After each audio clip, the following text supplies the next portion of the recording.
Question number 8 जो है इस सीरीज में वो सेम बिल्कुल 7th की तरह है। आप इसे ट्राई करने की कोशिश कीजिएगा, इसे सॉल्व करने की। ठीक है, हम क्वेश्चन नंबर 9 की तरफ चलते हैं। क्वेश्चन नंबर 9 देखते हैं।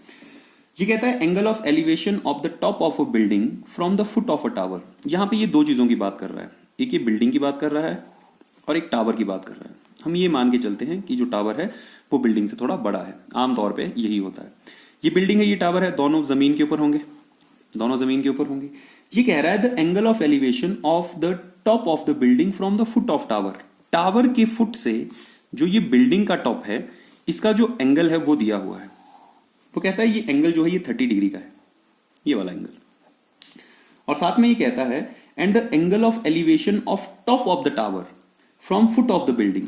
बिल्डिंग के फुट से जो टावर के टॉप का एंगल है, ये वाला एंगल जी कहता है ये 60 डिग्री है।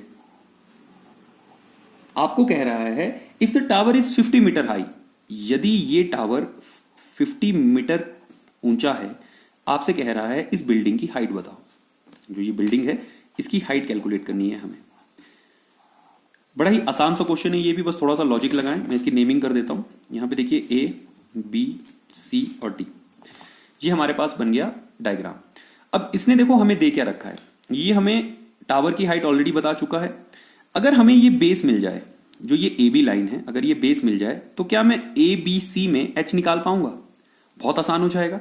सबसे पहले जो भी हमें कैलकुलेट करना है हम वो लिख लेते हैं। हम लिखते हैं लेट, ठीक है मैम, सब पेन चेंज करते हैं। This is late. हम लिखते हैं लेट हाइट ऑफ बिल्डिंग, जो हमें फाइंड करनी है, हाइट ऑफ बिल्डिंग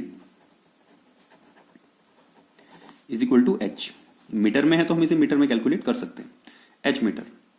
अब देखो दो ट्राइंगल्स है, मुझे दोनों कंपेयर करनी पड़ेगी। सबसे पहले मुझे जो ये ए बी डी वाली ट्राइंगल है, इस ट्राइंगल से मुझे बेस मिलेगा। मैं फिलहाल इस बेस को एक्स मान लेता हूं। ठीक है जी, देखो मैं लिखता हूं इन राइट एंगल्ड ट्राइंगल। कौन सी ट्राइंगल है? A B D, A B और डी। ए बी डी में मुझे निकालनी है ये वाली साइड ए बी, तो मैं इसे लिखूंगा ए बी अपॉन, मेरे पास गिवन साइड है A D, A B upon A D. अगर आप इसे ढंग से देखें, ये बेस है और ये परपेंडिकुलर है, तो बेस अपॉन परपेंडिकुलर ये होता है हमारा cot theta. So this is cot theta. इनकी वैल्यूज पुट करो तो ए बी हमारे पास एक्स है, हम इसे एक्स लिख लेंगे। ये वाली साइड 50 दे रखी है, 50 is equal to cot. Angle देखना है, ये वाला एंगल है यहां पे 60 डिग्री का, तो दिस इज 60 डिग्री। ठीक है, वैल्यूज पुट कर ली। अब देखो यहां से x की वैल्यू निकल जाएगी, हम लिखेंगे x is equals to 50 right hand side में शिफ्ट हो जाएगा और cot 60 की वैल्यू भरेंगे 1 अपॉन अंडर रूट 3। हमारे पास ये जो टोटल साइड आएगी ये आएगी 50 अपॉन अंडर रूट 3। ये हमारा बेस आ चुका है। अब हम इस वाली ट्राइंगल से जो ये ए बी सी है, ये वाली वैल्यू हमारे पास आ चुकी है, हम h निकाल सकते हैं। अब यहां पर लिखता हूं, मैं इस तरफ कर दूं, मैं लिखता हूं in triangle, in right angle triangle A B C, ABC. मुझे इस एबीसी में ये एच ढूंढना है, तो मैं इसे लिखूंगा BC upon given side A B है, क्योंकि हमने अभी अभी इसकी वैल्यू फाइंड की है, तो हम लिखेंगे बीसी अपॉन ए बी। और अगर आप इसे देखें ये परपेंडिकुलर है और ये बेस है, P upon B. P upon B होता है टेन थीटा। यहां से बीसी की वैल्यू एच इंसर्ट कीजिए, ए बी की वैल्यू जो कि हमने एक्स माना था, इसे आप फिलहाल चाहे तो एक्स ले सकते हैं या यहां पे से एक्स ले लीजिए फिलहाल। ये बन जाएगा टेन 30 डिग्री के बराबर, क्योंकि इस बार एंगल कितना है इस ट्राइंगल का, ये वाला एंगल हमेशा वो लेना है जो बेस के साथ बना होता है। ठीक है जी, यहां से देखिए h की वैल्यू आ जाएगी x और tan 30। अब tan 30 की वैल्यू भर दीजिए और x की वैल्यू, x है हमारे पास 50 अपॉन अंडर रूट 3 और tan 30 की वैल्यू होती है 1 अपॉन अंडर रूट 3। ठीक है जी, आप चाहो तो इनके साथ में मेंशन कर सकते हैं कि tan 30 की जो वैल्यू होती है वो 1 अपॉन अंडर रूट 3 होती है। अब यहां से देखिए h की वैल्यू आई 50 upon under root 3 multiply by under root 3 is 3। So अगर आप इसे सॉल्व करेंगे तो 16 2 3 48 और 2 अपॉन 3, इतने मीटर इसका आंसर आएगा। बहुत ही आसान तरीके से क्वेश्चन नंबर 9 भी हो गया।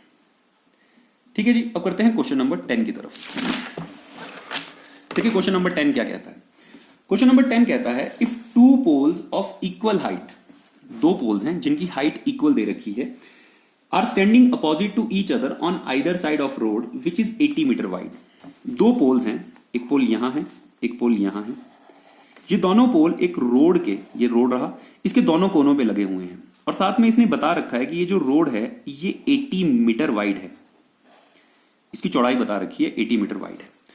दूसरा ये क्या कहता है, ये कहता है from a point between them on the road, इन दोनों पोल्स के, अब देखो पोल्स की दोनों की हाइट इक्वल है, ये जितना ये होगा उतना ये भी होगा, इन दोनों के बीच में कहीं एक पॉइंट से, मान लो कोई बंदा यहां जैसे से देख रहा है, ये कह रहा है कि angle of elevation of top of poles are 60 and 30।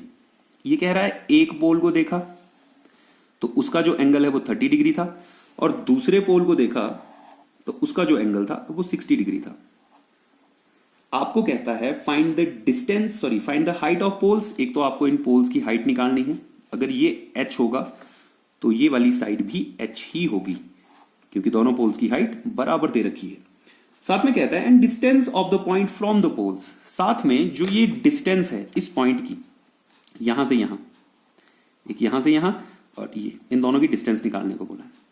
तो मैं काम करता हूं, मैं यहां से यहां की जो ये डिस्टेंस है मैं इसको x मान लेता हूं।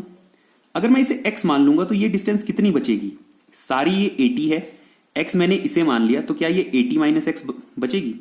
मान लो ये 80 है, अगर ये 30 होता तो क्या ये 50 बचता, तो हम इसे लिखेंगे 80 माइनस एक्स।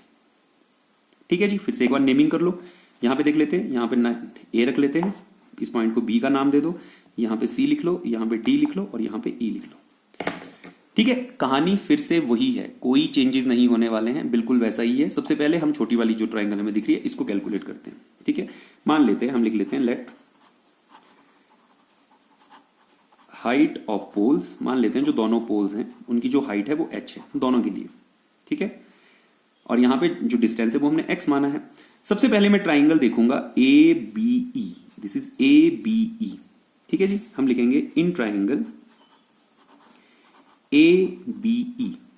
ABE में देखो ना मुझे h दिया हुआ है ना मुझे x दिया हुआ है, तो मैं कुछ भी फाइंड आउट कर सकता हूं यहां से, चाहे h निकाल लो चाहे x निकाल लो। देखो कैसे, मैं लिख रहा हूं AE upon AB, this is perpendicular upon base. Perpendicular upon base होता है tan थीटा। यहां पे यदि आप देखेंगे AE की वैल्यू मैंने h मान रखी है और AB जो है वो x है और साथ में tan थीटा, थीटा इस वाले ट्राइंगल में 60 डिग्री का है। यहां से अगर हम इनकी वैल्यूज इंसर्ट करें तो h is equals to x वहां चला जाएगा, x और tan 60 की वैल्यू होती है √3। तो ओवरऑल जो हमारे पास h की वैल्यू आई वो आ रही है √3x। इसे इक्वेशन 1 का नाम दे दो।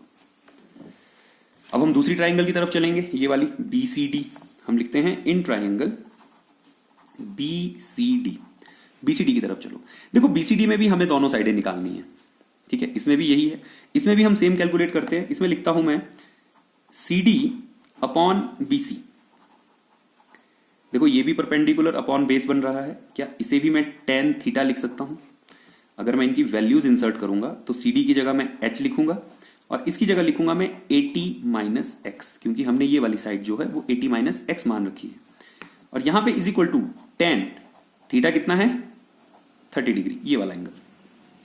ठीक है जी, देखो ना इस वाली ट्राइंगल में एंगल क्या है, ये वाला 30 डिग्री। पहले हमने 60 लिया था, वो इसके लिए लिया था, अभी एंगल 30 डिग्री है। वैल्यूज इंसर्ट करो, h की जगह यहां पे h रह जाएगा, ये जो 80 माइनस एक्स है इसे आप राइट साइड भेज दीजिए, दिस इज 80 माइनस एक्स। और यहां पे tan 30 की जो वैल्यू होती है वो होती है 1/√3। अब आप चाहो तो पहले इससे इसे मल्टीप्लाई कर दो, या तो देखो ये सारा का सारा ब्रैकेट इसके साथ मल्टीप्लाई हो रहा है, मैं √3 को उठा के वहां फेंक दूं। अगर आप इसे वहां भेजेंगे तो ये मल्टीप्लाई हो जाएगा, ये बनेगा √3h is equals to 80 minus x. X की वैल्यू देखो कुछ दिख रही है, हमने कहीं निकाली थी, अभी नहीं निकली थी। ये h की वैल्यू है, ये क्या हमें ये x की वैल्यू दे देगी। ठीक है, हम कुछ भी, हम h निकालें या x निकालें एक ही बात है। या तो अगर आप चाहो तो इसमें यहां पर h की जगह आप x की वैल्यू भर सकते हैं। ठीक है, तो मैं यहां क्या करता हूं, मैं इस h को देखो यहां से अगर मैं ये √3 यहां ले आऊं तो ये x की वैल्यू बन जाएगी ये वाली, और अगर मैं इसे ऐसे रहने दूं तो ये h की वैल्यू रहेगी। आप कोई भी एक वैल्यू यहां डाल सकते हैं। मैं क्या करता हूं, मैं x की जगह पर ये वाली वैल्यू डालता हूं, दिस इज h अपॉन √3।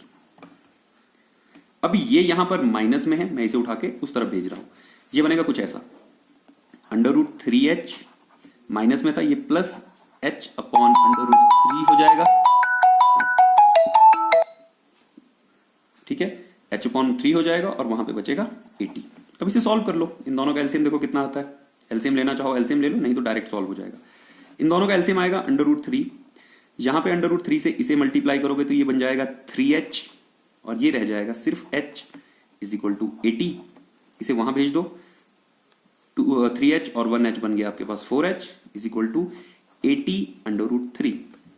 इस 4 को भी वहां भेज दो, h is equal to 80 √3 upon 4। 4 1 जा 4, 4 20 जा 80। तो जो हाइट मेरे पास आ रही है वो आ रही है 20 √3। यह है पोल्स की हाइट। अगर एक पोल की हाइट इतनी है तो दूसरे पोल की हाइट भी इतनी ही होगी।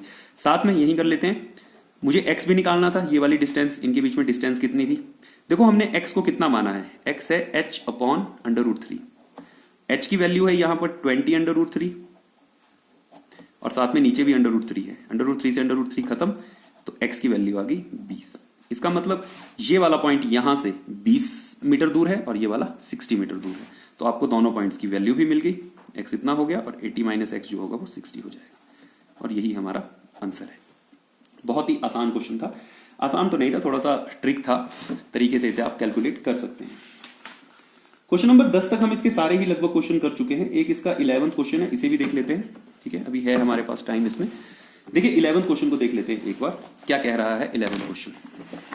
देखो 11वां क्वेश्चन कह रहा है a TV tower stands vertically on the bank of a canal from the point on the other bank directly opposite the tower. The angle of elevation of top of the tower is 60 degree from a point 20 meter away from the point. देखो कुछ भी नहीं कह रहा है, एक नहर है, इसके एक कोने पे एक टावर है। ठीक है, ये नहर है यहां पे।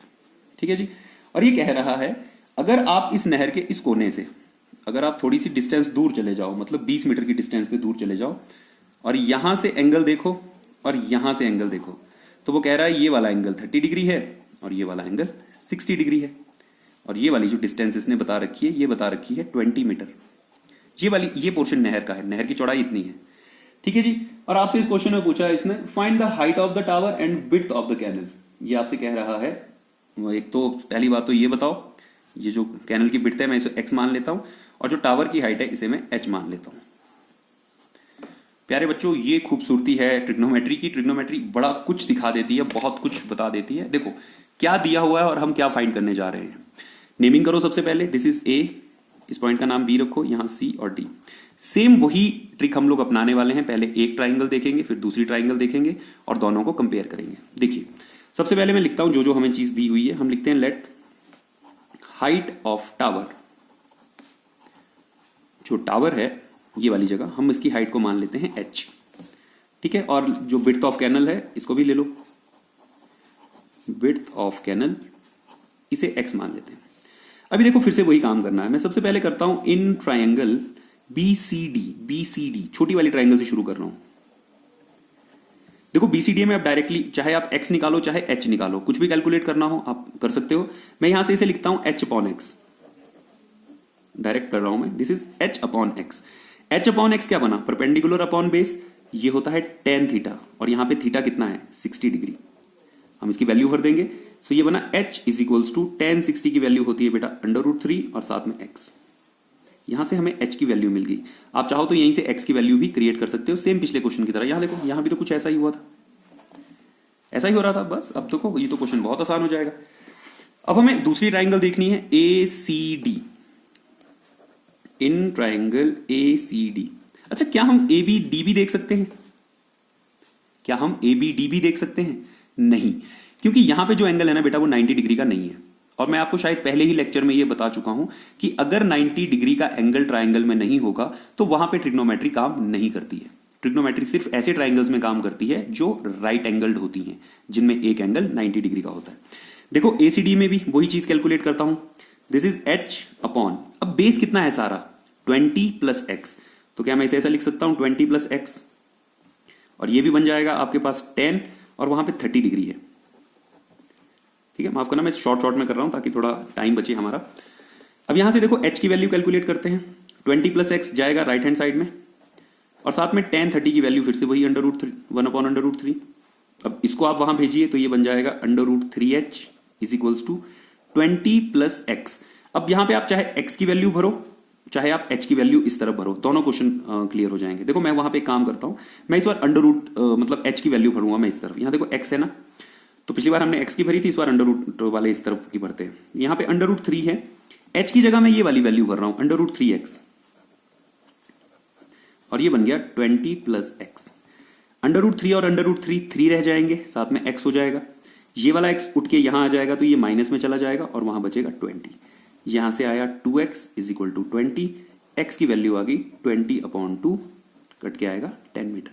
x क्या माना था हमने मानी थी विड्थ, कैनल की जो विड्थ थी, तो वो ये है। तो आप लिख सकते हैं कैनल विड्थ ऑफ कैनल, लिख के दिया करो सभी इन चीजों को, मार्क्स मिलते हैं इन चीजों के। 10 मीटर। अब साथ में हाइट भी निकालनी थी, तो ये वाला रिलेशन यूज करो। यहां पे लिखा हुआ है जो h है वो अंडर रूट 3x है, तो भाई ये h तुम्हारा तुम रखो, अंडर रूट 3 भी तुम रखो, x की वैल्यू मैंने अभी अभी निकाली है 10, तो यहां पर हाइट जो आ जाएगी बेटा, अच्छा दिखाई नहीं दे रहा, h is equals to this is 10 under root 3 metres. ये हमारे क्वेश्चन नंबर